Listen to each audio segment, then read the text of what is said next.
远嫁第6年，我背着家人离婚，带着女儿回娘家过年。饭桌上，女儿吃了2个鸡翅，被我妈笑着阴阳：茵茵，再这样吃下去，可要把外婆吃穷了。转头，她把盘子里剩下的5个鸡翅全夹到小侄子碗里，催促：快吃，再不吃就被别人抢完了。弟弟弟媳安静地吃饭，当没听到。我捏紧手掌，转身带女儿去了肯德基吃个够。远嫁6年后，我终于有机会回娘家过年了。带着5岁的女儿跋涉千里，被弟弟从高铁站接回家。一进门就见妈妈在厨房里忙活的背影，我声音发颤，喊了声妈。连日的疲惫在这一刻全部被卸下。妈妈回头见到我，也忍不住细细打量，思念的情绪翻涌。我大步上前，抱住妈妈：妈，我好想你呀！当年为了爱情远嫁千里之外，可如今6年已过，才知道爱情并不能抵万难。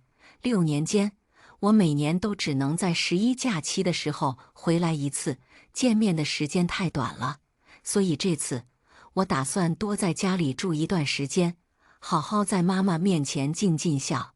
我接过妈妈手里的筷子，抹眼泪：妈，我帮您一起做饭。妈妈也泛着泪点头。女儿在一旁看着，笑得单纯：妈妈，外婆，你们都是大人了，怎么也还哭鼻子啊？我被她逗笑，摸摸她的头，希望她永远也不会懂。刚翻炒了几下锅里的菜，妈妈忽然凑近我，小声地问：宁妃，你这次回来带了什么？我微愣，才反应过来妈妈话中的意思，急忙解释：妈，我这次回来路程远，拿东西多了，路上不方便。咱家里缺什么，你跟我说，我吃完饭去买。妈妈小心地回头朝客厅看了眼，弟弟和弟媳正陪着女儿小侄子一起玩，她这才继续说：我什么都不缺，但是你这么远回来，总该给你弟媳和侄子带点东西啊。我手上的动作顿住，笑得有些勉强。妈妈能想到的，我自然也能想到。行李箱里早就有我给弟媳准备的一套护肤品和给侄子妈妈准备的红包，只是刚刚进门，还没来及拿出来。我继续笑着解释：妈，你放心，我早就准备好了，一会吃饭的时候就拿出来。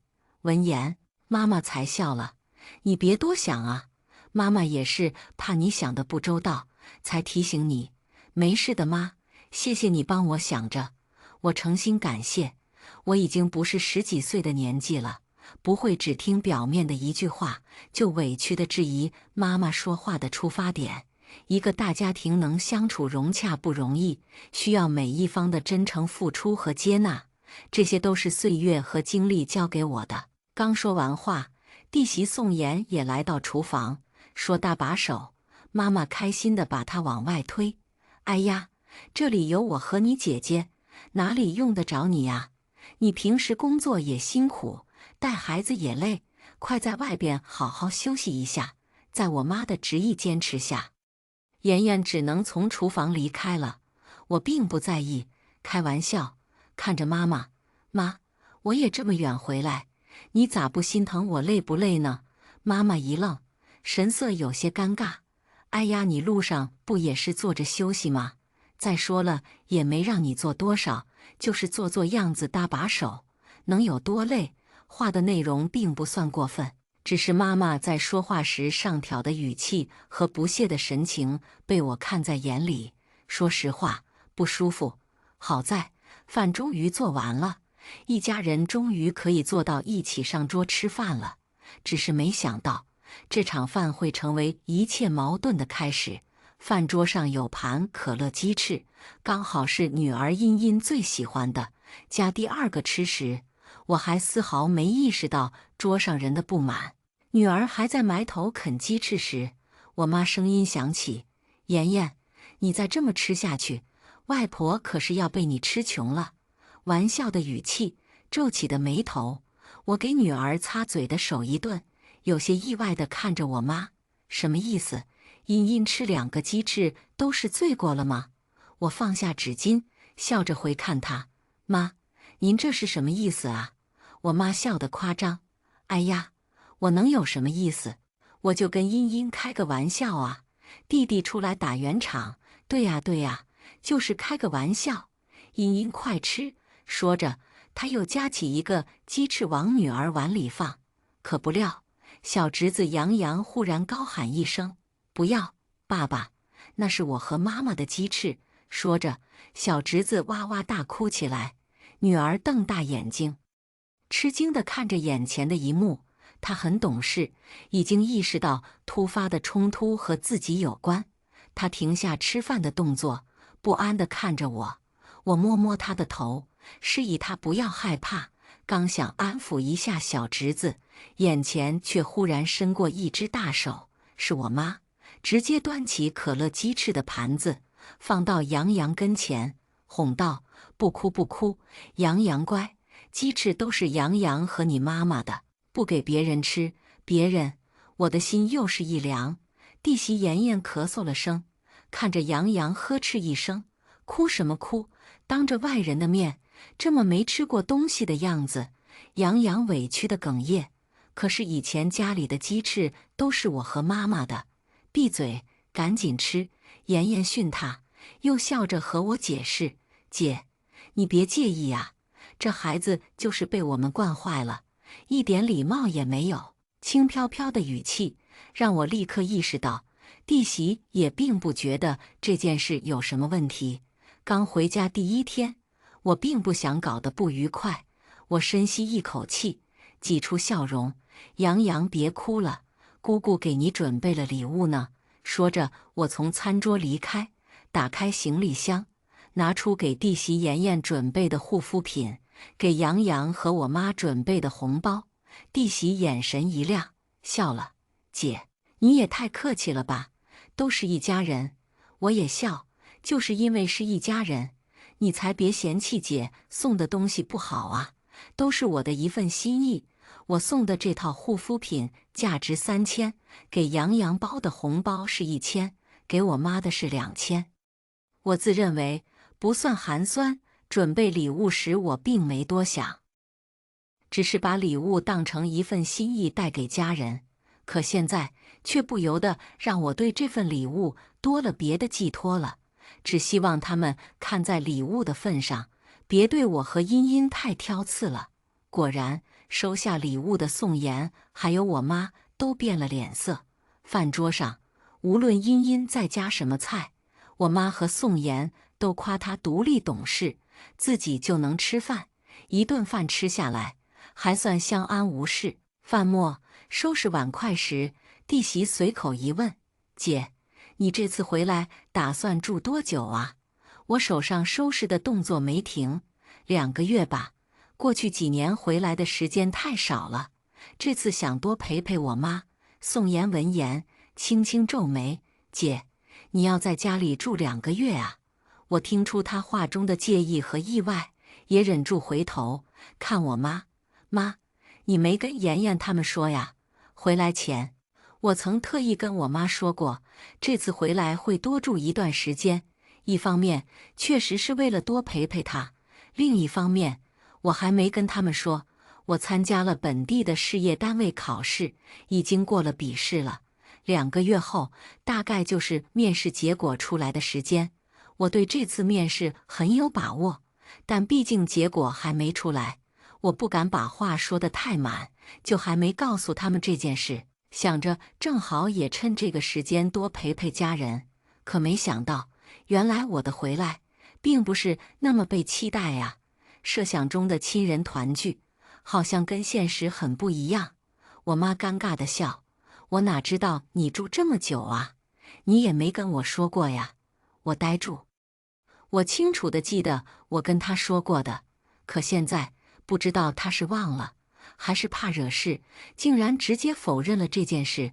身体内瞬间气血翻涌，我深呼吸，默默告诉自己不要冲动，女儿还在我身边，我不能让女儿在新的环境中产生害怕的情绪。我装作不在意的笑。哦，那也可能是我忘了说了。妈，那我能在咱家住2月吗？我对上我妈的视线，可我妈朝宋妍那边瞥了一眼，借口称水烧开了，转身进了厨房。我又看向弟媳，对视2秒，宋妍轻笑一声，接话：“姐，瞧你说的，自己家你想住多久都行啊。”可说完，她也借口转身进了卧室，留我一个人愣在原地。弟弟送侄子去上兴趣班了，女儿还在客厅专注地看动画片。我一个人怔怔地站在客厅，千里回家后的喜悦似乎在被渐渐冲淡。我第一次意识到，这里好像已经不是我的家了。中午吃饭的余音影响着我，让我觉得自己对女儿有亏欠。晚上，我带茵茵出去吃了肯德基、鸡翅、鸡腿、汉堡，她随便吃。茵茵笑开花：“妈妈，今天是有什么开心的事庆祝吗？”我的心被治愈，笑着回她：“有茵茵在妈妈身边，每一天都是值得庆祝的。”这是我发自内心的感受。女儿的存在是我做任何事的动力。这次回来，无论遇到任何挫折阻碍，都不能阻挡我带着女儿在这里重新扎根，获得新生。茵茵吃完后，我又打包了一份新的全家桶，打算带回去给杨洋。短时间内，我还不能从家里搬出去，我需要一个放心的住处和踏实带茵茵的家人。那家里就是最好的选择。只要住在家里，就必须要跟我妈和宋妍、杨洋打好交道。我诚实的面对自己的实际需求和内心，心知肚明。无论现在手里打包的肯德基，还是刚刚路过水果摊，特意买的高价水果，都是我在讨好的符号。我用这些告诉他们，先不要赶我们出去。可是却没料到，一出电梯就听到家里传来的吵闹声。先是宋妍的声音：“你姐带着孩子要在这住2个月呢，家里有个外人，我能舒服吗？”接着是赵宁远的声音：“2个月很快就过去了，再说了，她是我亲姐，怎么就是外人了？谁家亲戚这么没边界感，动不动就来别人家住2月？我看呢，他不止想住2月呢。”什么意思？赵宁远问。他家又不在这，干嘛要住更久？你看今天一整天，他有跟姐夫打过电话发过消息吗？我猜呀，他肯定是在外面过不下去了才回来的，不然以前都不回来过年，怎么就今年回来了？我都问过茵茵了，她说爸爸妈妈刚吵过架。你别瞎猜，万一……赵宁远的声音卡住，因为我开门的声音响起了。姐，你回来了。赵宁远的声音有些慌乱。宋妍则直接起身回了房间。赵宁远笑容僵硬：“姐，你别误会，妍妍是累了才回房间。”他不确定我听没听到刚才他们的对话，说话小心翼翼。我点点头，没有拆穿，又扬了扬手中的全家桶。杨洋呢？我的关系，杨洋，这都是茵茵姐带了炸鸡，喊他快来吃。听到喊声，杨洋从我妈房间跑出来，欢天喜地地接过炸鸡。我妈看着杨洋吃得开心，也笑得开心。我趁机缓和他和女儿姐特意让给你带的哦，姐姐对你好不好？杨洋喜笑颜开，说以后茵茵姐姐就是自己最好的朋友了。茵茵听到了，也笑着和杨洋握手，一派和乐的场景被宋妍用力的开门声打断。她手里提着一个包，走进沙发，拽走杨洋嘴里的鸡腿。谁让你吃这些垃圾食品了？杨洋吓得一愣，委屈地看着宋妍想哭。宋妍不管他这副样子，用力给他穿上外套，拉着他就朝外走。走，妍妍，你要带孩子去哪里呀？我妈追着问。宋妍没好气地回答：家里现在人太多了，我怕姐姐和茵茵住得不宽敞，就先去我妈家住了。边说着，她已经拉着杨洋走到了门口。我妈急忙上前去拉，说家里房间也够，就别去麻烦亲家了。可弟媳态度冷硬坚决，赵宁远眼见自己也劝不住，不耐烦地喊出声：“妈，算了，他非要走，就让他走吧。”宋妍原本和我妈拉扯的动作顿住，她不可置信地抬头看向赵宁远，眼中泛红。赵宁远，你别后悔。说完，宋妍带着杨洋转身关上了门。我妈急了，推赵宁远：“你喊什么？”我也没预料到事情发展到这个地步，也连忙劝他：“快去追呀，都晚上了。”他们母子两人在外面多危险！赵宁远一脸烦躁，在我们的一阵推搡中，才终于出门。赵宁远离开后，客厅再次回归安静。我把茵茵带到房间，给她点开了动画片，然后才出来找我妈。我妈坐在沙发上，正不住地唉声叹气。我看她着急的样子，也很担心，正想开口劝她，妈妈却先叹了口气，开口：“宁飞，你说你这么老远飞回来一趟干嘛呢？你不回来，家里什么事也没有。”我震惊地僵在原地，垂在身侧的手指不住地轻颤。我讷讷开口问：“妈，你是怪我回来了吗？”心中如被钝刀切割，我声音颤抖：“难道这里不是我的家吗？”我妈头都没抬，接话：“你都嫁出去了，这里怎么会是你的家？你的家在晋市啊。”那晚，我辗转反侧，女儿在我怀里已经睡熟，我轻轻拍着她的背，脑中回忆着6年来的点点滴滴。6年前，我决定和恋爱2年的男友结婚，嫁到晋市，婚礼是在晋市办的。婚礼那天，是妈妈唯一一次来这里看我。那时她说：“宁飞，1000里的路是你自己选的，以后后悔也不要跟我和你弟弟讲。”我含泪点头。在之后，哪怕是茵茵出生，妈妈也都没再来看过我。我理解，我心中思念家人。每年的11风雨无阻回来，不回来的时间更是自觉亏欠。逢年过节，必定会给爸妈转点红包买礼物。近是每年9月特产成熟，我也会寄给千里外亲近的亲戚们，就是希望我不在的时间里，他们能对我妈好一点。小侄子杨洋出生后，我更是每次过节都带上单独送杨洋和弟媳宋妍的礼物。是以，我们过去几年间虽然见面不多，但线上常联系，相处和乐，从无矛盾冲突。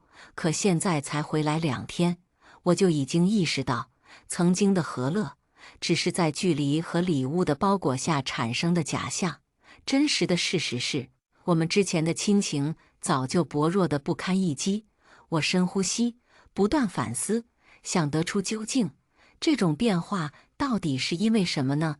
第2天醒来，正好撞到要去上班的弟弟，我喊住他，问：“昨天你和妍妍怎么沟通的？妍妍还生气吗？”赵宁远摆摆手：“姐，你别管这事了。”边说，他脚步未停，直接离开。接下来几天，赵宁远都早出晚归，即使好不容易和我撞到，也只打个招呼，仓促离开。我几次开口问宋妍的情况，都被他硬挤着笑打断离开。冷淡是另一种无声的纠结和埋怨。我懂，相比赵宁远的平静，我妈的埋怨则高调地出现在每一天的日常。说菜越来越贵，要吃不起了；说别人家女儿有多懂事，给妈妈买金镯子玉镯子；说宋妍在家的时候，赵宁远多开心。我装作视而不见，加快找房子的节奏，直到今天开门时，刚好看到我妈把茵茵用力推开，茵茵被推倒在地，哇的一声哭出来。我也在门口愣了一瞬，赶紧进跑过去把茵茵抱起来，这才震惊地看向我妈。我想过她会因为宋妍的离开迁怒于我和茵茵母女，但没想到她会这么狠心地对一个小孩，自己的亲外孙女。妈，你在干嘛？我有些失控地喊出来，可我妈只是嫌弃地看了眼蹲坐在地上的我们母女，然后从沙发上站起来，朝自己的房间走去。我对着茵茵轻声哄着，心中痛如刀割。还有2天就过年了，我本想着今天看好房子，回来就买东西，和赵宁远一起去宋妍娘家说说好话，请她带着孩子回来。快过年了，总不能因为我的回来闹得全家不开心。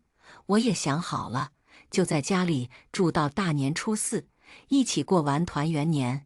我就带着茵茵搬出去住，等过完年，我去上班，把茵茵送幼儿园，我们的生活就能进入正轨。可没想到，我妈连这几天都容不下我了，正愣愣出神，赵宁远回来了，见到我吓了一跳：“姐，怎么不开灯？”我勉强的笑，问他这2天和宋妍沟通了吗？赵宁远五官皱起，我坐起来，笑着拍拍他：“明天我和你一起去接妍妍回来。要过年了，家里人怎么能不团圆呢？”赵宁远艰难地摇摇头：“算了，没用的，我不解。”他几次咽咽口水，似乎下了很大的决心：“姐，我不瞒你，妍妍说人太多，住起来不方便，正好她先在娘家住一段时间，你和茵茵住着也舒服点。”我深吸一口气，宋妍的意思是只要我还在住着，她就不会回来。我笑：“我已经找好房子了，大家一起过完年就能搬走了。”赵宁远一愣，眼中闪过惊喜、惊讶、自责，最后复杂的眼神化作一句艰涩的称呼：“姐。”我抬手堵住他的嘴巴，笑了笑：“不用说的，宁远，大家长大了，各自有难处，我理解你。”第2天一早，我早早出门买了礼品。赵宁远和我妈起床后，看到堆在客厅的礼盒，对视一眼。我妈走上前，拉我的手：“去了和妍妍好好说。”我点头，她拍拍我的手：“宁飞，你别怪妈。”一股酸涩在体内乱窜，我强忍着，轻轻推开她的手，招呼宁远：“走吧。”车内很安静，赵宁远开车，我静静地看着前方的路。路过小学时，旁边有一家小摊很热闹，我忍不住多看了2眼。赵宁远开口：“姐，这就是咱小时候特爱吃的那家，你还记吗？”我望过去，看着闪亮的招牌，脑中闪回儿时。以前家里经济条件不好，我和赵宁远的零花钱都有限。放学时，别的同学都围着零嘴小摊，买着各种各样的串串，我们则要攒很久才能够奢侈地宴请自己一次。你记得吗，姐？因为钱少，我们每次都要为选出来最好吃的一款纠结半天。是啊，我也忍不住笑。还有一次，你在放学路上捡到10块钱，我们又高兴又紧张，害怕有人来要，1星期都睡不好。我也想起来那回事，10块钱对于那时候小学的我们来说是一笔巨款。学校门口的辣条1毛钱1根，串串3毛钱一串，炒面1块钱1碗。我们后来是怎么处理的这笔钱来着？赵宁远兴致很高地，我低头，嘴角牵起一抹笑：“给了你8块，5块买当时很多男生都有的玩具车，3块留着买零食，我留了2块。”赵宁远的笑僵在脸上。小时候爸妈都很忙，我虽然才大赵宁远2岁，但他基本都是我带的，我心疼他。从小得到好的东西时，都会多分他一点。他进大学时，我已经要大3了，我们的爸爸已经离开了，我靠着勤工俭学攒下了一点小钱，在他入学后给他寄去了 Kindle 和一双耐克的球鞋。那时候学校里很流行这些，他不想让我花钱，要我退掉，我坚持没退，笑着告诉他，别人有的东西，我们宁远也得有。我自己的遗憾，不想他也有。可是你都没给自己买。他哭丧着脸，我拍拍他的头，姐姐对这些没啥兴趣，你有就好了。大学期间的每个寒暑假，我都会带赵宁远去买衣服，想让他穿得体面精神，也补偿自己以前没有多余的钱买衣服的失落。就这样一路扶持，终于宁远也毕业工作了。我在工作上的发展也还不错，妈妈也还身体健康。看着我和宁远都成家当了父母，我们一家的生活都过得越来越好，平淡但幸福，这是我一直引以为傲的。那时的我应该没有想到有一天，我连在家里住几天的资格都没有了。刹车声打断我的思绪，我不解，怎么停下了？赵宁远眼中泛红，姐，咱先不去妍妍家了，你和茵茵好好住着吧。只一瞬，我就明白了他的意思。记忆催生出了的一丝愧疚，催动了他的良知。他觉得对我有愧，不忍心赶我出家门了。可我知道，这种情绪只是一时的。此刻，亲情血缘让他愿意帮我。可只要我真的继续住下去，他们夫妻之间矛盾再加深，他对我就只有厌恶了。趁我们还没有闹到撕破脸，我不想继续了。我按住他方向盘上的手，微笑，别掉头，快去接妍妍和杨洋。我已经找好住处了，是宋妍妈妈开的门。一见面，赵宁远就讨好的笑。宋妍待在房间里，别扭着不出来。宋妍妈妈坐在我们对面，笑容端庄得体。宁远，正好妍妍也好久没陪我和他爸爸过年了。今年就让他和杨洋在我们这过吧，我们这也一直留着他的房间呢。他看看我，正好你姐姐也回来了，你们一家也好好团聚一下。我挂上笑容，将手里包好的香蕉递到他手中。我常年不在家，这次回来本来就该早点来看看您和伯父，现在才来真是不应该。宋妍妈妈接过香蕉，眼中闪过一抹惊讶，大概没想到我会这么和顺的接话。她嘴角轻勾，问我：“听说宁妃你这次回来要住几个月呀？老公怎么没一起来呀？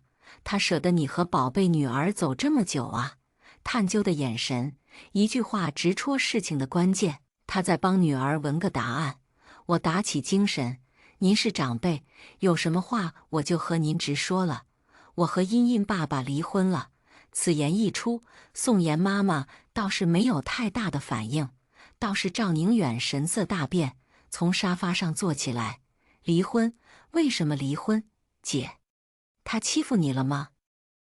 他眼中的关心不是假的。我拉他坐下。一直没出来的宋妍听到这话后，也从房间出来，坐到他妈妈旁边。他年纪小，没有他妈妈耐得住性子，直接开口：“妈，还真让你猜对了，他们果然离婚了。”他扬眉：“可就算离婚了，姐，你也不能来打扰我们的生活呀。我们也是一家三口，平时上班也很累，回家后想有个舒适的环境。现在一回家，家里就有2个外人，我们怎么住得舒服啊？”妍妍，宋妍妈妈喝止他。宋妍皱眉，补充：“哎呀，既然都说到这了，就说清楚呀。难道姐要一直在我家住下去呀？”话到这，我也几乎明白了。宋妍和赵宁远没有什么感情问题，这次的争吵也只是因为我和茵茵住进了家里。我安抚宋妍妈妈，要她别怪宋妍，也笑着看向宋妍：“妍妍，你别担心，我这几天已经在看房了，在家里就是临时借住几天，马上就会搬出去了。”宋妍狐疑地看着我：“姐，你不会是故意这么说吧？先骗我回去，再一直拖着不走？”我笑着保证不会的，绝对不打扰他们一家的正常生活。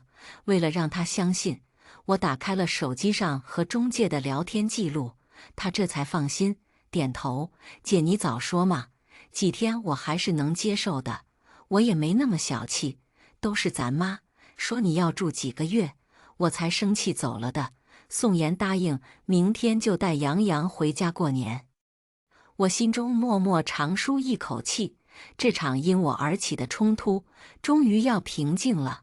我深呼吸，知道等赵宁远和我们回家后，还有更大的争吵等着我呢。回家后，赵宁远追问我离婚的事情，自然，我妈也知道了这件事。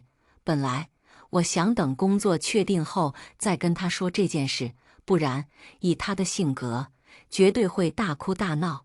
可现在不得不提前坦白了。果然，看到我离婚证那刻，我妈瘫倒在地，捶墙大哭：“造孽呀！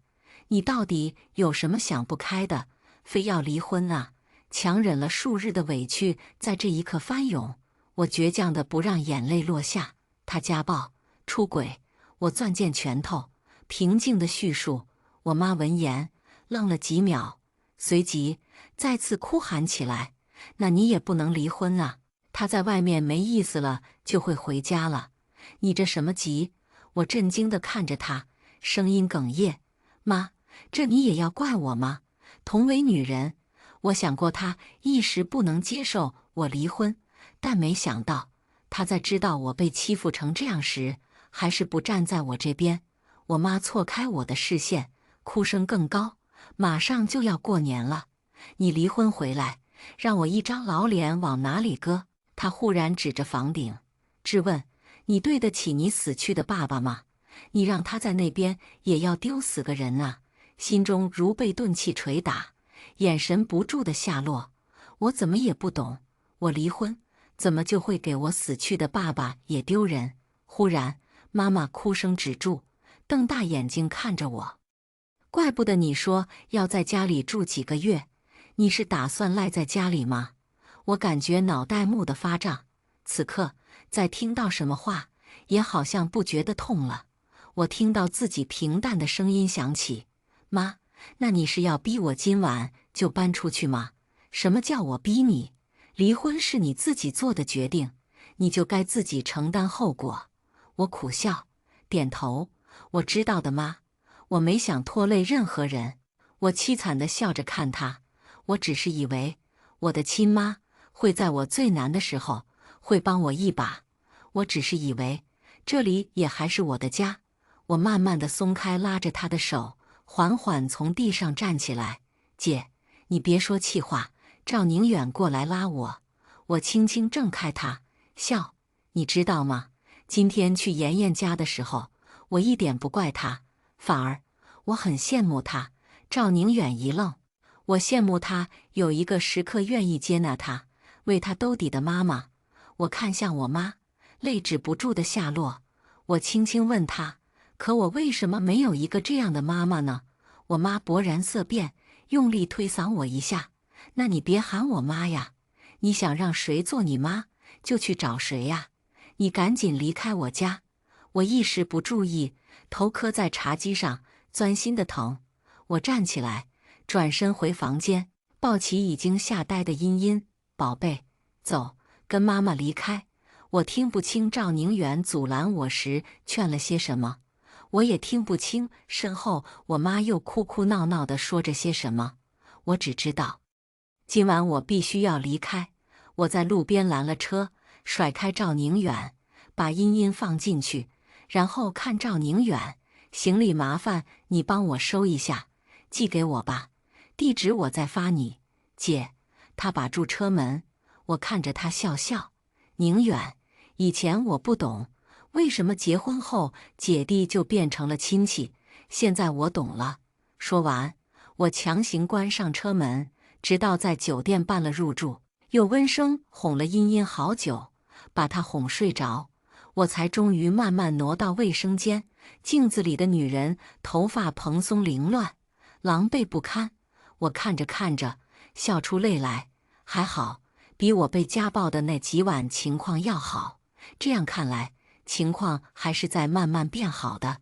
第二天是除夕下午，赵宁远打来电话：“姐，昨晚妈说的是气话，她就是刀子嘴豆腐心，你知道的。她劝我回来过年吧，妈也想你回来，就是拉不下来脸跟你说，咱做子女的，体谅他一下，怕是我有别的担心。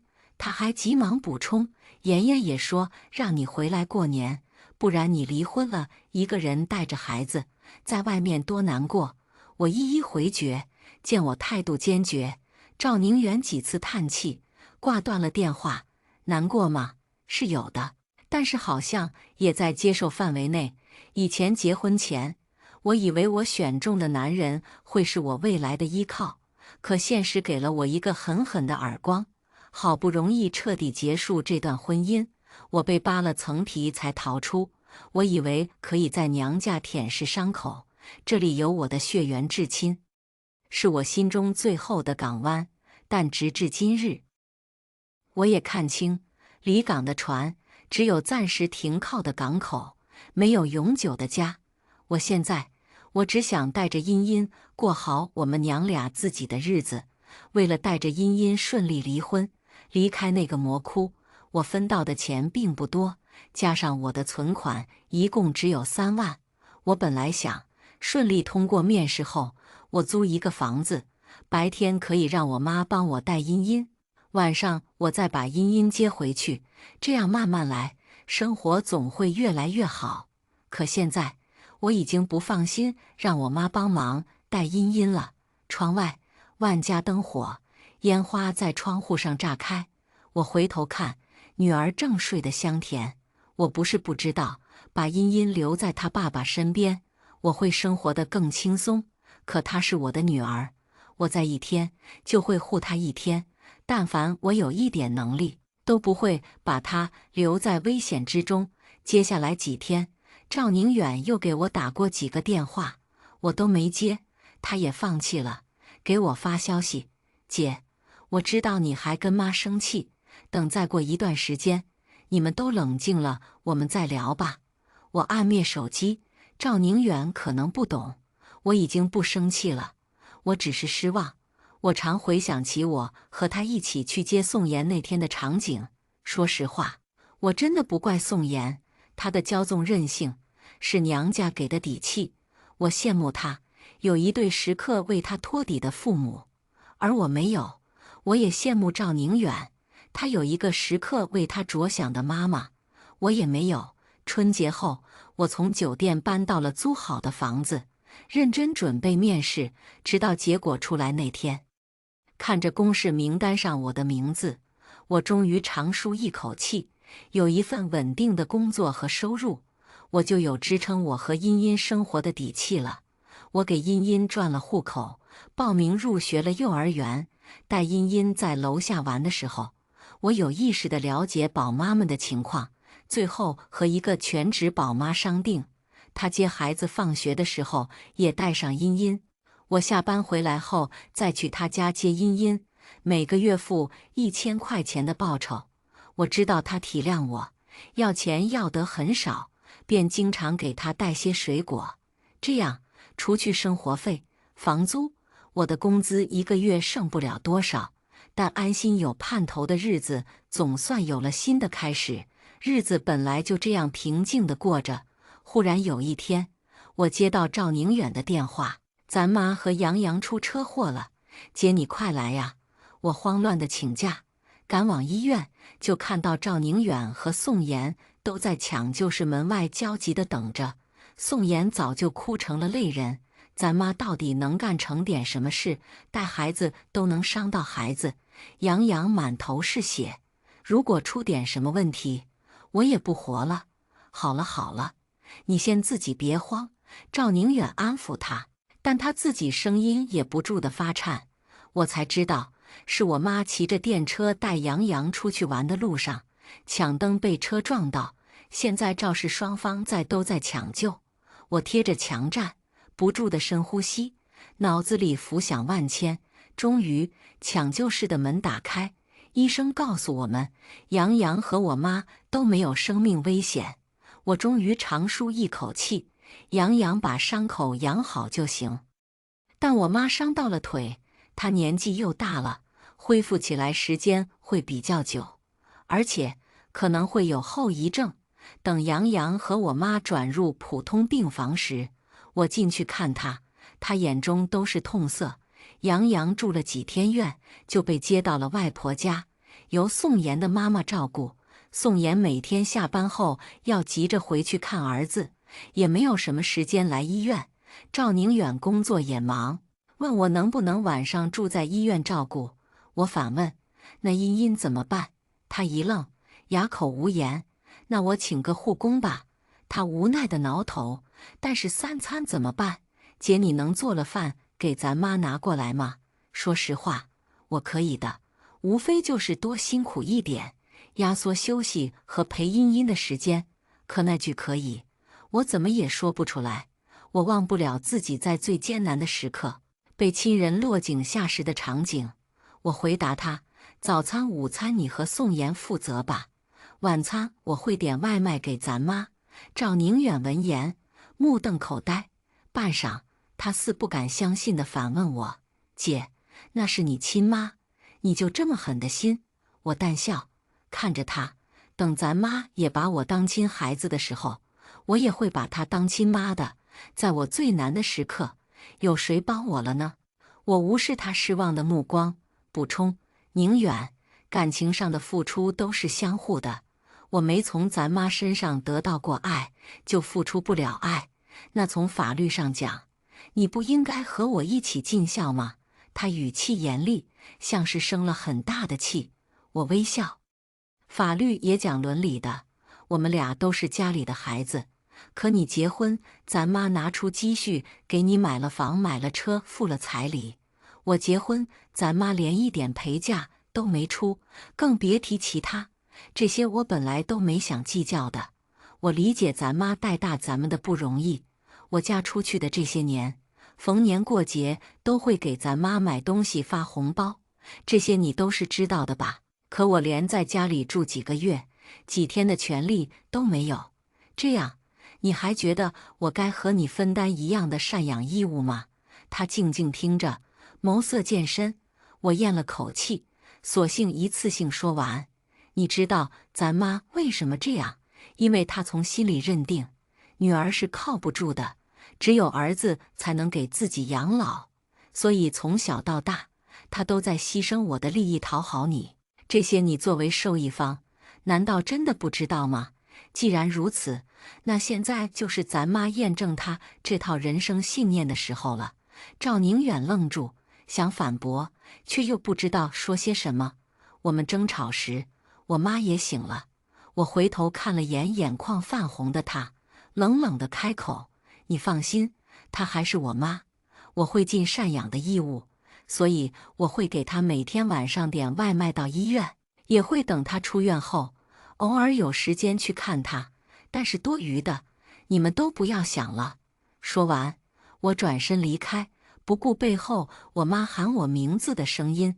我妈的身体在渐渐好转，但大部分时间仍需要卧床。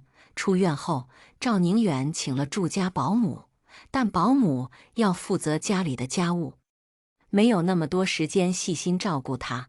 赵宁远和宋妍要上班，下班后，宋妍常常回娘家看杨洋，顺便住在娘家。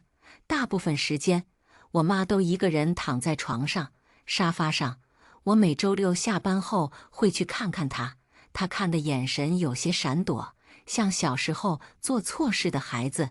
我们不咸不淡地聊了几句，我提出要走，她在身后喊住我：“宁飞，茵茵，你们现在住哪？我们租了房，现在住得很好，你不用担心。那你现在全职带孩子吗？你们没有经济来源怎么办？离婚时你分了多少钱？我现在考上了事业编制，有工作收入，你也不用担心。”他声音冷凝住，随即眼中又生出一丝惊喜：“那你以后就是吃公家饭的了。”我没回答，看他没什么继续要问的了，再次提步。可他今天却仿佛忽然有说不完的话：“宁飞，你别怪妈妈，妈妈当时也没办法。如果让你和茵茵住下，宁远的生活也不会安宁了。你不知道宋妍的性子。”妈，我打断他：“不要一遇到问题就推辞给别人。宋妍没有错，你也没有错，只是人做了选择，就要承受这个选择。这是你说给我的。宁飞，他整张脸都急促着想辩解，但我不想再听了。以前我还是孩子的时候，我用尽自己的全部懂事，给他的偏心和冷淡开脱。他不是不爱我，只是太忙了，没时间细心照顾我。他不是不爱我，只是他也是第一次当妈妈，不知道怎么对我好。可当我成为妈妈的时候，我才知道不是那样的。正常的母爱，是我面对茵茵那张小脸时，会抑制不住的想倾己所有，是会拼尽全力保护她，为她托底，是想到她，心中就有无限的底气和力量。可这些，我的妈妈没有给我，可她却想从我身上得到很多的回报。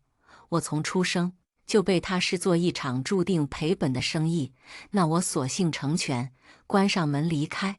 我隔绝掉他所有的叹息。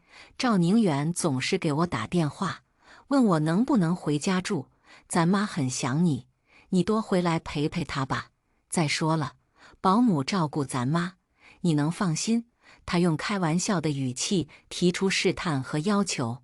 我反问，那我和茵茵回去，妍妍和杨洋住的会不会不方便？不会的，他们现在基本住我丈母娘那。所以让我回去，还是因为在我身上有利可图。我妈生病了，不能为赵宁远一家当老妈子了，还成为了他们的累赘。他们就想到了我。见我沉默不答，宋妍的声音也出现在电话里：“姐，你不知道，咱妈天天都念叨你，说养了个女儿有什么用，生病了都见不到人。我还替你解释了呢，你快回来吧。别让咱妈带着病还伤心。”我淡笑：“是吗？那还是你们孝顺，辛苦你们多照顾照顾。”说完，我直接挂断电话。照例每周快递给他送点水果和生活用品，但多余的话也不再说。再次回家看他的时候，他身上生了褥疮，我心中揪痛一瞬，进卫生间洗了毛巾帮他擦身子。可如今6年已过，才知道爱情并不能抵万难，其最后还是默默接受了。擦洗中途，他叹口气，还是养女儿有用。赵宁远那小子，我根本指望不上。还有宋妍，更是白眼狼。我之前对他多好，可我生病了，妈，我止住动作。很多关系的变坏就是因为说话导致的。我深吸一口气，继续帮他擦身子。你已经伤害过一个孩子了，就别再伤害另一个了，不然你就真的没人管了。我用最冷淡的语气说完，无视他眼中的愧疚哀伤。从赵宁远家出来后，我直接去了幼儿园接茵茵。茵茵排队走出教室，在看到我的第一眼，立刻朝我挥手，笑得灿烂。妈妈，你今天是站第一排接我的。她激动地朝我脸上狠狠亲了一口。我想，余生有她，我就很幸福了，其他的无关紧要。接下来我们来听下一个故事。被人侵犯时，弟弟为了救我，不幸变成了植物人。爸爸怨我害他失去了引以为傲的儿子。妈妈问我怎么不去死，他说最应该躺在病床上的人是我。后来我真的死了，弟弟却奇迹般醒了。弟弟一脸茫然地看着周围陌生的环境，转头对医生说道：“你好，请问帮我通知爸妈了吗？”医生笑着连连点头。我想，医生们也都在为他感到高兴吧。见医生点头，弟弟又补了一句：“对了，还有我姐苏佑，别忘了通知她哈。”话音刚落，妈妈踩着高跟鞋，急匆匆地赶到了。她依旧是那么光彩干练，跟在她身后的是一身西装的爸爸。妈妈捂着嘴，一脸不可置信地望着弟弟：“杨洋，你醒了，我这不是在做梦吧？”弟弟摇摇头，朝爸妈展开双臂：“不是做梦，爸妈，我好了，我真的好了。”一家3口抱在一起，喜极而泣。多么感人至深的画面，就连旁边的小护士都红了眼眶。过了一会，弟弟看了一眼门口，疑惑道：“妈，我姐呢？没一起来吗？”妈妈愣了愣：“我这给她打电话。”她拿着手机穿过我的身体，走到了病房外，翻了半天的通讯录，最后她发现根本没存我的号码。她的手指在拨号界面上尝试了几次，始终记不起来我的号码是什么，索性选择了发微信。我们的微信对话还停留在2个月前，他发给我的最后一条信息：“我没你这个女儿，最应该躺在病床上的是你，你怎么不去死啊？”妈妈面色沉了几秒，快速在键盘上打下几行字：“杨洋醒了，吵着要见你。他刚醒，受不了刺激，不该说的别说。可是妈妈，我已经死了呀，我又能说什么？又该说什么呢？”连着几天，我都没回信息。面对弟弟的询问，妈妈开始变得不耐烦。然而，她只能像小时候一样，把火发在我身上。狼心狗肺的东西！你弟醒了，你连来看都不看一眼，信息也不回。当初要不是他救你，你早死了。这些话5年来，我听过了无数遍。妈妈说的对，当初是弟弟救了我。那天晚上下班，路过弄堂，我被一只手捂住了嘴巴。黑暗潮湿的弄堂里，我甚至看不清男人的长相，就被拖进了角落。畜生一点点撕开了我的衣服，无论我怎么哭喊求饶，男人都无动于衷。他一巴掌接一巴掌地扇在我脸上，直到我发不出声音，绝望地目睹整个侵犯过程。是弟弟，他来找我必经这条弄堂，他像疯了一般与男人缠斗在一起。可是还没毕业的大学生，又怎么能敌得过成年男性呢？弟弟身中数刀，猩红的血液浸透了他的衣服。他指着与泥巴混合在一起的蛋糕：“姐姐生日快乐！”然后直愣愣地倒在了我面前。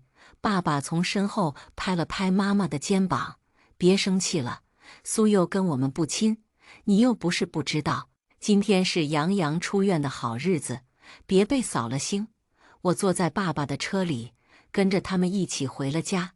一路上，弟弟唠叨个没完，一会说城市发展真快，一会又说一定要把以前没看完的《海贼王》全部补回来。他永远都是这么乐观阳光，好像在病床上躺了5年，对他来说丝毫不影响。我比弟弟大3岁，自从他出生后，有什么好吃的，妈妈想到的第一个人只会是他，而我只能吃剩下的，就好像弟弟吃鸡腿，我只能吃没肉的鸡爪和鸡翅。弟弟想要一个新书包，妈妈二话不说就给他买了。我想要一本练习册，妈妈会说：“你没那个脑子，买来也没用。你看你弟，这次考试又是第1名。”是啊，弟弟继承了爸妈良好的基因，而我就像同学们在背后说的，我看苏佑根本就不是亲生的。他妈是赫赫有名的律师，他爸是大学教授。你看他笨死了，每次考试都垫底。那时候的我很讨厌弟弟，天真的认为是他抢走了爸妈的爱。他似乎也意识到了，在他第 N 次偷偷地往我书包塞零食玩具时，被我抓了个正着。他挠挠头，小心翼翼地问我：“姐姐，你是不是不喜欢我？”我没好气地瞪了他一眼：“对，我不喜欢你，以后别往我书包塞乱七八糟的东西。”他眼底闪过一瞬落寞，转而冲着我笑：“没事呀，我喜欢姐姐就可以了。”很多时候，我都觉得妈妈说的有道理。像弟弟这么优秀的男孩子，不应该因为我变成了植物人。不过幸好他醒了，爸妈特意请了亲戚朋友，在家里给弟弟设宴，庆祝他重获新生。奶奶拄着拐棍，拥抱他的大孙子，祖宗保佑，杨洋啊，你终于醒了。他浑浊的眼睛里蓄满泪水。叔叔伯伯们纷纷拉着弟弟的手，问长问短，有的说这是医学奇迹，有的说是弟弟心地善良。当人们正沉浸在弟弟醒过来的喜悦中时，他突如其来的一句话，让在场的人面色都冷了几分：“爸妈，不要忘了给我姐打电话，跟她说我回家了，让她出差回来直接来家里。爸妈看我不回信息，只能用我出差的理由搪塞弟弟。他们丝毫没有想过我是不是出事了，只会觉得我狼心狗肺、白眼狼。以前我不明白，为什么有了弟弟，大家都不喜欢我了。长大后，我才渐渐懂了，不是所有父母天生就会爱自己的孩子，就像狮子会放弃劣质的幼崽。家族中除了我，个个都是名牌大学毕业，最差的也是一本，只有我拼尽全力才勉勉强强够上了2本分数线，成了家族中的污点。弟弟看着一桌子菜，轻轻皱了皱眉头，怎么又放了这么多香菜？爸爸眉梢含笑，夹了一只皮皮虾放在弟弟面前。我记得你最喜欢吃香菜呀，怎么躺了5年，习惯都改了？弟弟向爸爸说了声谢谢，他一如既往的有礼貌。你们忘了我姐香菜过敏吗？下次张妈做饭不要让她放香菜了。我站在爸爸旁边，注意着他脸上的表情。他不是忘了，而是从来没记住过。小时候，因为弟弟爱吃香菜，每次吃饭时，我都会挑挑拣拣。不过到了爸妈眼里，就变成了挑食。他们会将我骂一顿，罚我不许吃饭。当我哭着为自己辩解，他们只会责备我不早点说。可是下一次吃饭，每道菜里依然有香菜。在这个家里，除了我曾经讨厌的弟弟，没人记得我的喜好，更加没人关心我的死活。吃过饭，弟弟径直上了2楼，进了我的房间。整洁的床铺，落满灰尘的书桌，无不透露着我与这个家的距离。大学毕业后，妈妈给了我2个选择，要么你选择继续考研，要么就滚出这个家。我没有你这么不思进取的女儿。我想这个世界上不是每个人都是完美的，普普通通的人比比皆是。我没有什么大志向，也不想继续迎合他，因为我永远做不到他心中的完美女儿。于是我选择搬了出去，进了一家普通公司上班。弟弟坐在我的书桌前，嘴里呢喃着：“姐，后天就是你的生日了，回来后就不要再搬出去了吧？你答应过我的。”眼睛干涩的厉害，我伸手摸了摸眼角，没有眼泪，灵魂是不会流泪的吧？我搬出去后，弟弟每天变着花样问我要地址，我经不住他的软磨硬泡。在我生日那天，他说他已经买好了蛋糕，要给我庆生。也是在这一天，我不再是我，我被拉进了无尽的深渊。爸妈的怨恨将我折磨得整夜睡不着觉。医生跟我说，你还年轻，你不能一辈子活在阴影下，尝试着走出来。你弟弟肯定也不希望你这样自暴自弃。我摸着手臂上纵横交错的疤痕苦笑。我不是没尝试过，可爸妈不许我走出来，他们一遍又一遍地提醒着我有罪，我应该永远活在自责、愧疚中。我跟着弟弟进了妈妈的书房，这是我第一次进她的书房。他是安城有名的陈大壮陈律师，他接手的官司从没败诉过。妈妈看见弟弟进来，脸上露出笑容：“怎么还没睡？是不习惯吗？”弟弟摇摇头：“妈，姐姐还在之前的那个公司上班吗？我明天想去看看。你记得给我买部手机。”妈妈神色僵住，沉默了一会，她说道：“你身体刚刚恢复，妈已经问过了，过几天她就回来了。”我站在旁边自嘲一笑。这些年来，爸妈甚至连我公司的名字、住在哪里都不知道，又找谁去问呢？弟弟点点头，转身出了书房。妈妈继续翻看手中的资料，一张张照片呈现在她眼前。照片中是被一节节剔了肉的骨头，但是不难看出那是人的骨头。妈妈紧紧皱着眉头，似乎也觉得杀人凶手的残忍。即便如此，她依旧接下了这起案子。我不禁在想，如果她知道她的委托人是杀害自己女儿的凶手时，会作何感想？爸爸端着牛奶走进了书房，他看了一眼桌上的照片，立马别过脸。陈云，你真的要接这起官司吗？你不是说死者的身份还没确认吗？怎么会有人认罪呢？妈妈接过牛奶抿了一口，杀人犯的逻辑谁知道呢？这个小姑娘也是可怜，也不知道她爸妈怎么当父母的，失踪了这么久，竟然都没发现。听到这话，爸爸眼底泛起一丝水雾，似乎在替被害人伤心。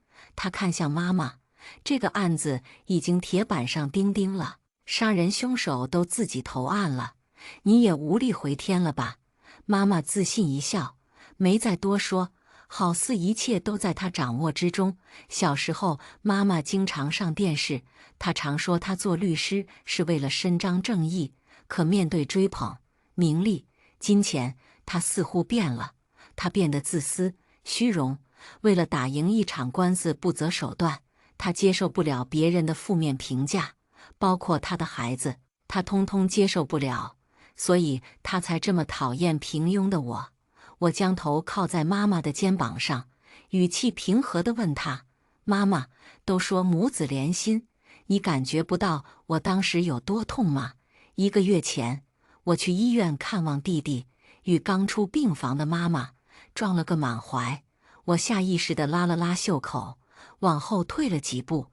他瞥了我一眼，眼神冷漠到极致。你来干什么？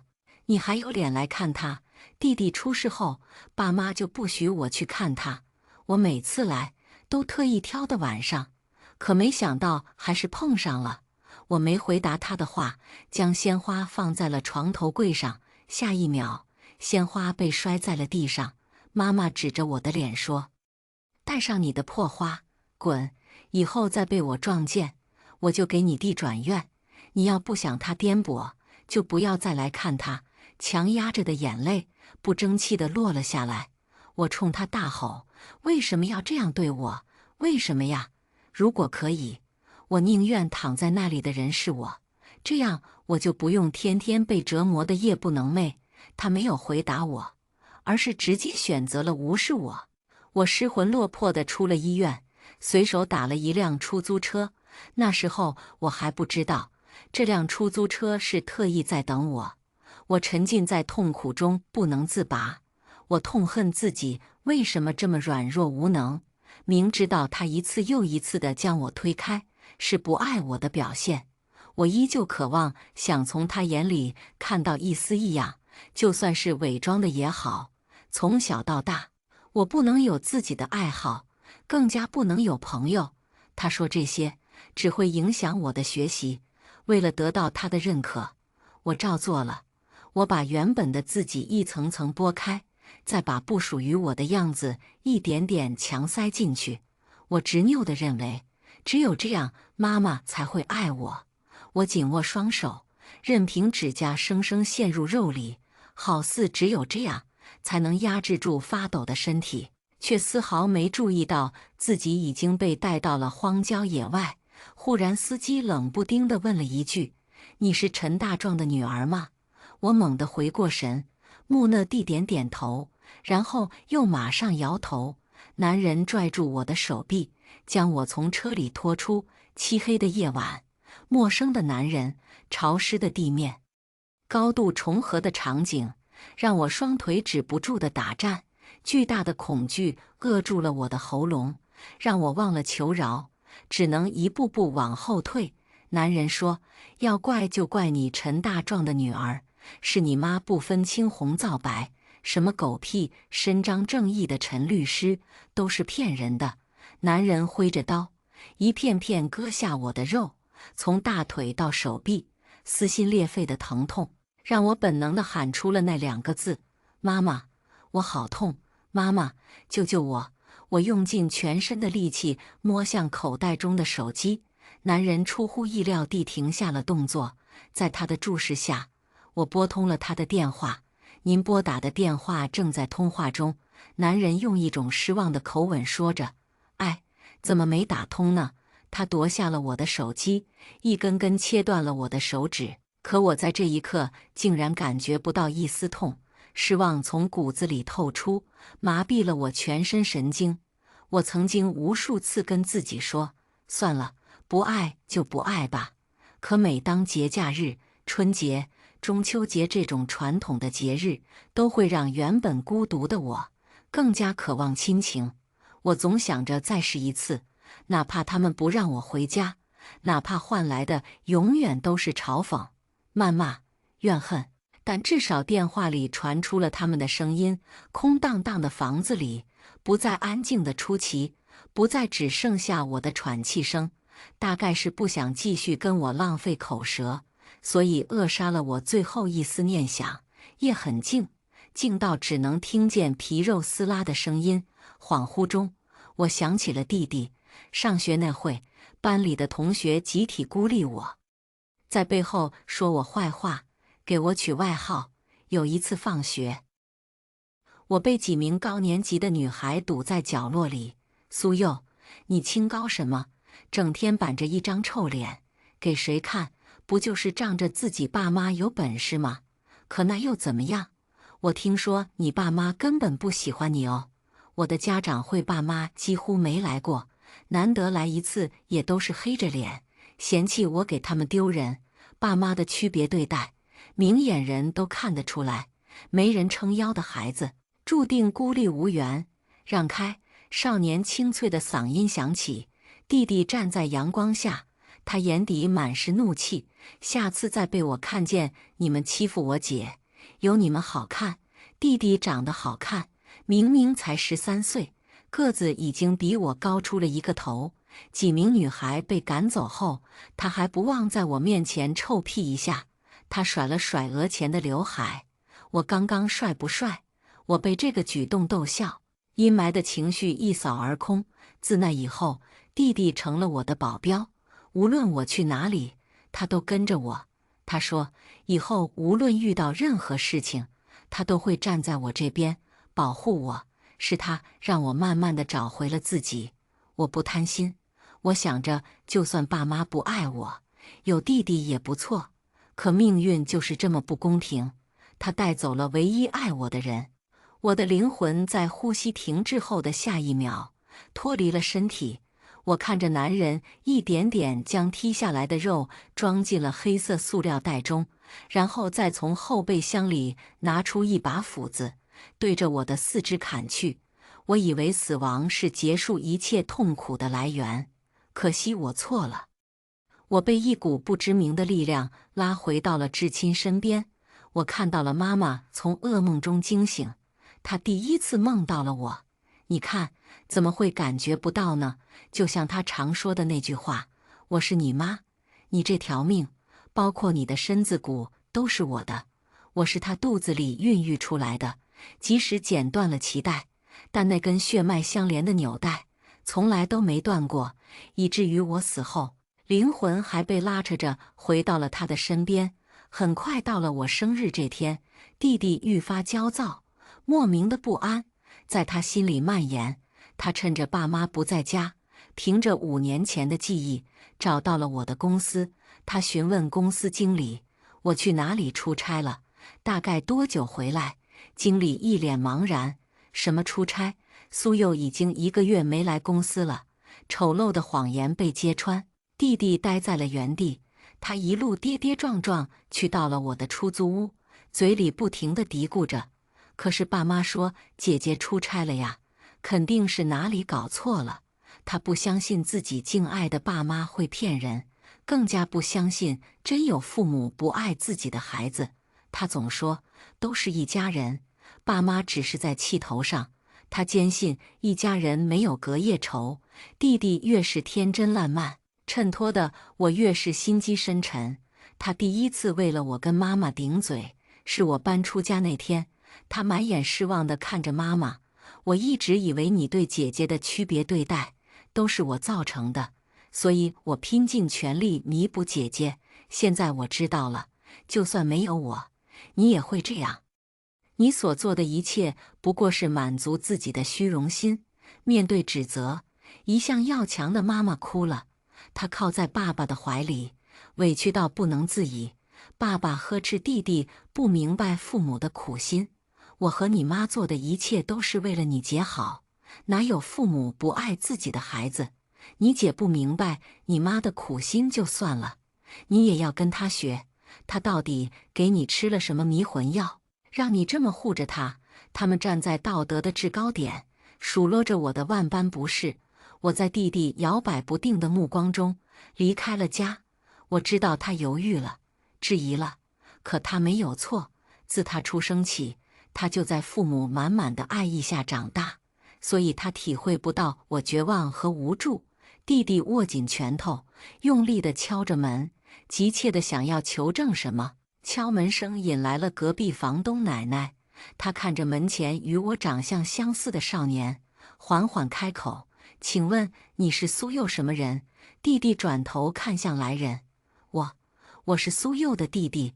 奶奶，你认识我姐吗？”房东奶奶回答他：“认识啊，你姐租的就是我的房子。她有1个月没回来，是回家了吗？要是回家了的话，你就多陪陪苏佑。她住在我这里5年，一直独来独往，也没什么朋友。年纪轻轻的小姑娘，这样不好，容易把人憋坏了。”房东走后，弟弟蹲在了我门前许久，他似乎在想：我既没有回家，也没去公司，那我应该去哪里了呢？我又能去哪里呢？他的脸色渐渐褪去血色，变得苍白。他不敢继续往下想。弟弟收拾好情绪，刚到家，妈妈就一脸担忧地上前拉住他的手：“你去哪里了？打你电话也不接，你要急死我吗？”弟弟抬眸对上妈妈的视线，他冷冷地开口：“知道今天什么日子吗？”在妈妈疑惑的目光中，弟弟大笑出声。他用力甩开妈妈的手，怒吼道：“姐姐明明不是出差，为什么要撒谎？”他一点点逼近妈妈：“你知道他已经1个月没去公司了吗？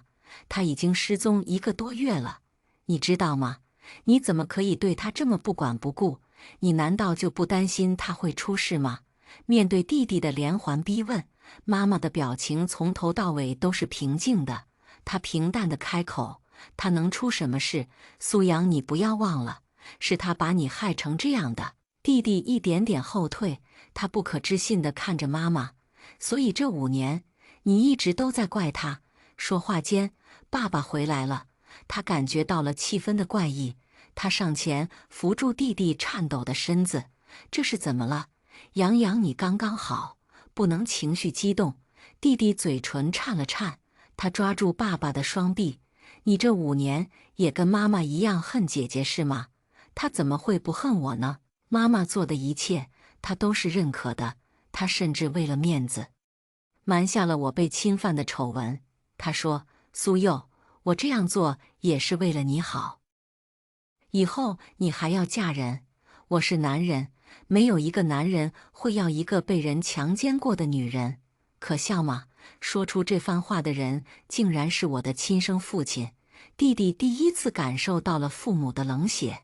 面对爸爸的低头不语，他忽然明白了什么。他跌坐在地上：“你们既然恨他，你们有什么资格恨他？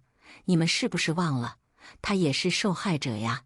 就在这时，妈妈的手机响了，我凑了上去，是一个陌生号码。“是陈律师吗？”受害者的身份已经确认了。昨天有一位大爷在垃圾站里发现了一袋腐烂的人肉，经过 DNA 比对，电话那头的人停顿了几秒，证实受害者是苏佑。因为你们是亲属关系，所以这起官司您需要回避，还要麻烦您和您的家人来一趟警局。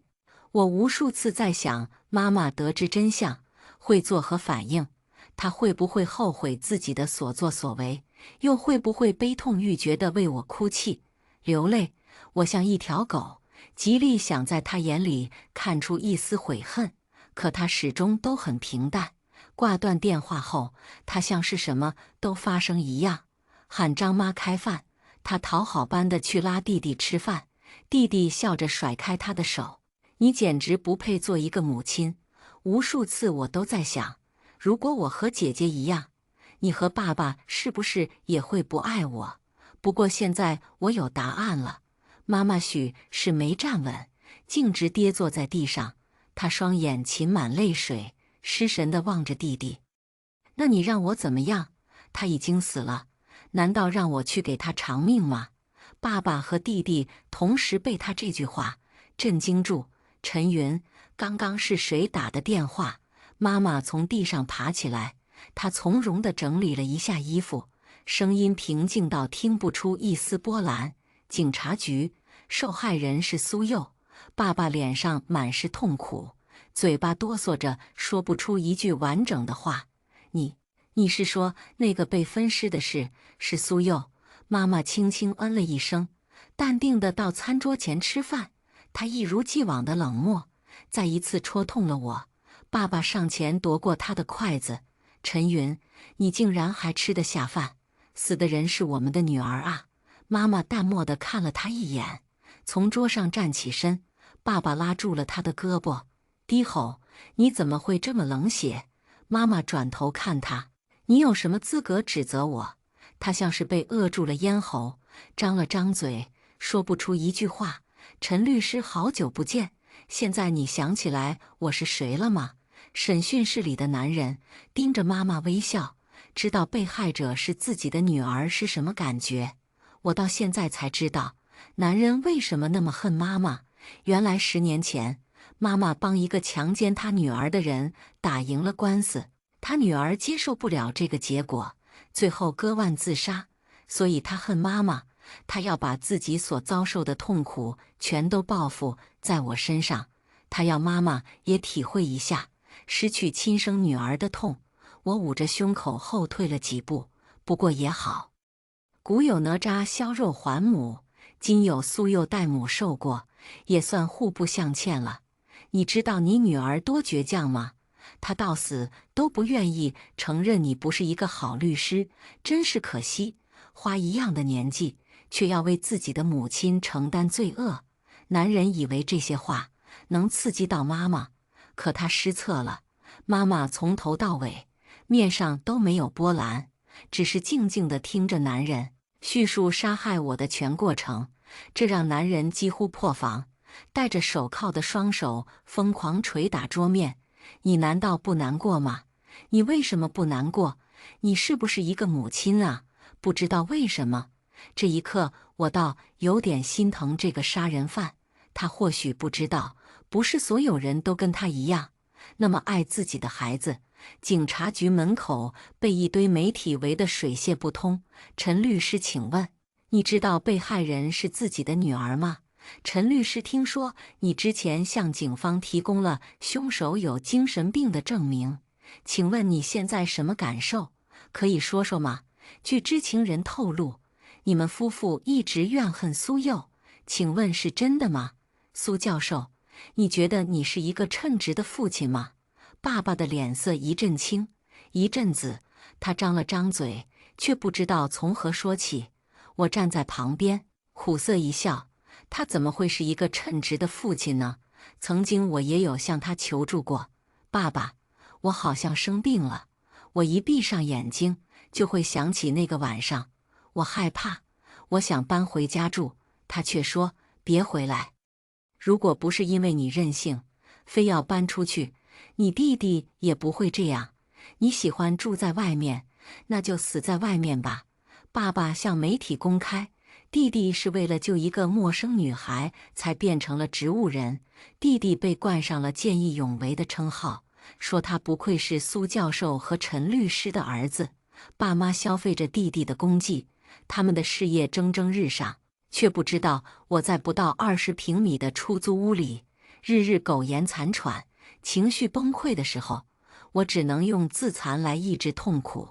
我像个疯子，剪掉了长发，给自己剃了个光头，常年服用抗抑郁药，加上我的暴饮暴食，我把自己变成了一个150斤的油腻胖子。看着镜子里寸头、虎背熊腰的女孩，我竟然觉得这样也不错，这样我就不会被坏人盯上了。如此破烂不堪的我，曾经也想过好好活下去的。我渴望跟正常女孩子一样站在阳光下，有自己的朋友，有人陪我说说话，告诉我这一切都不是我的错。可从来没人愿意伸手拉我一把，更多的不过是路人的白眼、同事的嘲讽和父母的恶语相向。爸妈回到了家里，他们以为就此摆脱了媒体，可不知道是哪个记者把视频传到了网上，引起了广大正义感爆棚的网友讨伐。网友扒出了家里的住址，甚至有人给爸妈送花圈。爸爸的学校因为这件事也受到了不小影响，网友让学校给出交代，认为爸爸这样的人不配为人师表。妈妈的律所每天被人围得水泄不通，她努力这么多年的名声毁于一旦。葬礼那天，阳光很大，除了弟弟接受不了事实，平时不待见我的亲戚都来了，还有一些陌生人。在此刻，他们面上都带着沉痛的表情，眼看着我被装进了小小的坛子里，向来温文尔雅的爸爸没忍住哭出了声。他说他后悔，是他没尽到父亲的责任，如果可以，他愿意代替我去死。妈妈到底还是流泪了，她哆嗦着嘴唇，对不起，佑佑，佑佑啊，妈妈怎么会不爱你呢？佑佑。原来他还记得我的小名，只不过好久没听到了。从什么时候开始，他不这样叫我了呢？或许是从我一张试卷做了不下3次，依旧错漏百出开始，又或许是我参加市里作文比赛得了第3名，迫不及待地向他分享，他却说：“你弟全国数学竞赛第1名，都没炫耀，你嘚瑟个什么劲？”妈妈跪倒在墓碑前痛哭流涕，捶胸顿足。爸爸见状也跪在了他旁边，对着我的墓碑使劲磕头：“是爸妈对不起你，爸妈该死，爸妈太忙了，只想着给你和弟弟更好的生活，却疏忽了对你的关心。”砰砰，每一次用力的磕头，他的额头就会破一层皮，直到额头上出现斑驳的血迹。你看多虚伪！我站在墓碑前，冷眼望着他们惺惺作态。我不相信他们真的后悔，充其量是为了减轻自己的负罪感。可惜我只是一个灵魂，他们听不见我，看不到我。果不其然，爸爸忽然抬起头，眼里的悲伤已经换成了淡漠。他对着那群陌生人说道：“录下来了吗？”陌生人挥着手机点头。录下来了，放心吧。墓园的风很大，吹得我轻飘飘的身子一阵颤抖。我蜷缩着身子，淡然地笑了笑。这才对嘛，活着不珍惜，死了又怎么会突然后悔呢？爸妈积累多年的人脉在这时起到了作用，加上在墓园拍下的视频，很快网上的骂声转成了同情。苏佑爸妈也是第1次做父母，或许其中有什么误会吧。听说苏佑性格内向，大概也没跟父母沟通吧。反正我是不相信有父母不爱自己的孩子。爸爸坐在书房内，看着手机里的评论，露出了满意的笑容。我第1次意识到，变成灵魂是这么残忍的事情。我想推倒台灯，我想打翻水杯，我想吓吓他，我想告诉他，我时刻在他左右，他的一举一动我都知道。可惜我做不到。幸好我的灵魂已经一天比一天弱了。我想我应该快消散了，终于不用被困在这个不属于我的家里了。时间过得很快，活着的人还得活下去。我的死去并没有给爸妈造成多大的影响，他们依旧照常上班下班。那天妈妈正常去上班，她刚到律所不久，便接到了学校领导的电话，说是爸爸被一群人堵在了学校门口，拉扯中爸爸不知道被哪个人砸破了脑袋，当场晕了过去。妈妈不可置信，知道都是什么人吗？他一向待人和善，也没什么仇家呀。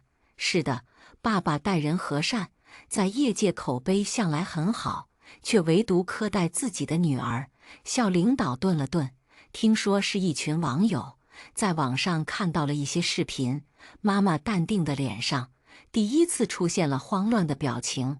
她挂断电话后，立马上网去搜了一下，弟弟实名举报的视频冲上了热搜。他在视频中发出了我抗抑郁的药瓶，还有我最后留下的断绝关系证明和一本存折。他交代了我被侵犯，父母隐瞒事实，对我长达5年的精神摧残。妈妈一路疾驰去了医院，弟弟坐在爸爸病床前，他目光空洞，脸上看不出一丝表情。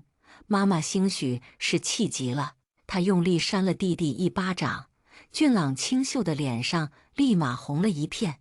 你那天其实是去苏佑出租屋了是吧？你就知道她是你姐，我们还是生你养你的父母呢，你这个白眼狼！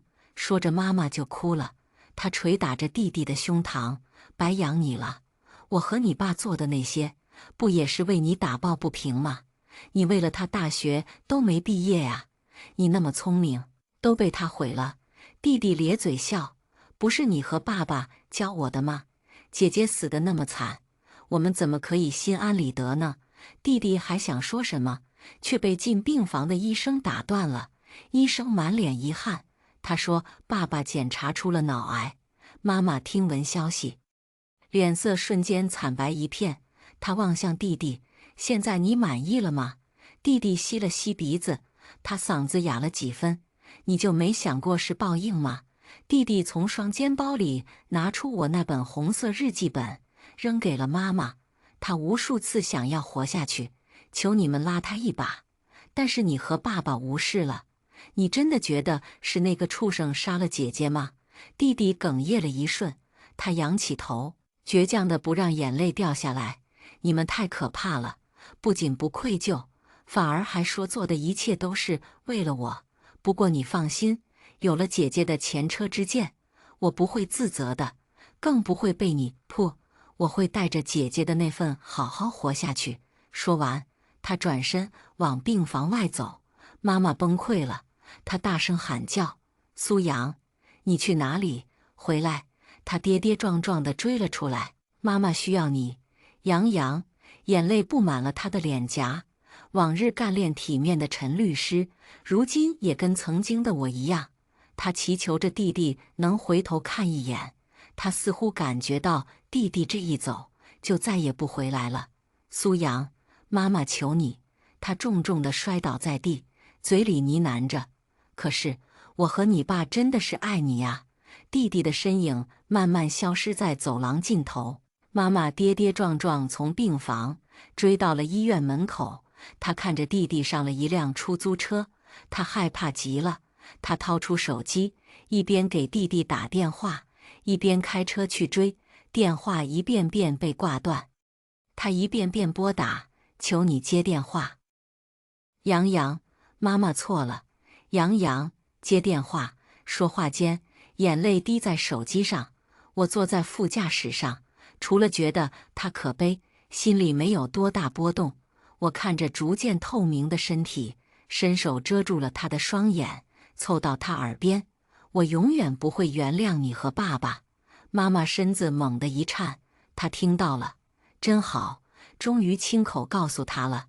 街头上车流涌动，只听见砰的一声，拐弯处，他的车与迎面而来的大货车相撞在一起，周遭陷入一片混乱，哭喊声、尖叫声回荡在耳边。有人在说快报警，也有人说快叫救护车。妈妈浑身是血地靠在座椅上，猩红的血液顺着她额头流到脸颊。我平静地站在她旁边，看着她生命一点点流逝。都说人在生命垂危的时候，能看到平时看不到的。妈妈艰难地睁开眼睛，眼神从震惊到哀怨，还有其他一些我看不懂的情绪。他艰难地开口：“苏佑，佑佑。”我飘到他面前，与他面对面：“别叫我，我现在不是你的孩子了。在那个晚上，我全还给你了，连带着这个名字也还给你了。”用完最后的气力，我转身踏入了混沌。我听见妈妈的声音，她近乎哀求着：“我的孩子，原谅妈妈，对不起，是爸妈对不起你。”我没回应她，也不接受她的道歉。神官问我：“宁愿消失在天地间，也要告诉他，值得吗？”我笑笑，无谓值不值得。我生于混沌，死亦归于混沌罢了。至少现在的我，不再是任何人的孩子，也不再是任何人的女儿，我只属于我番外不该来的孩子。陈云憔悴地躺在病床上，苏建兵将包好的柚子放在床头柜上。医生说打底要吃3个月母乳。陈云没接话，只是淡漠地将脸转到另一边。苏建兵无奈地叹了一口气：“我知道让你在事业上升期怀孕生子对你不公平，我何尝不想让你打掉？”他抿了抿唇：“医生说的你也听到了，如果打掉这个孩子，你以后再也怀不了孕了。”苏建兵还想说些什么，护士抱着宝宝进来，打断了他接下来的话：“陈女士，你看宝宝多可爱，这小眼睛小鼻子，简直跟你一个模子刻出来的。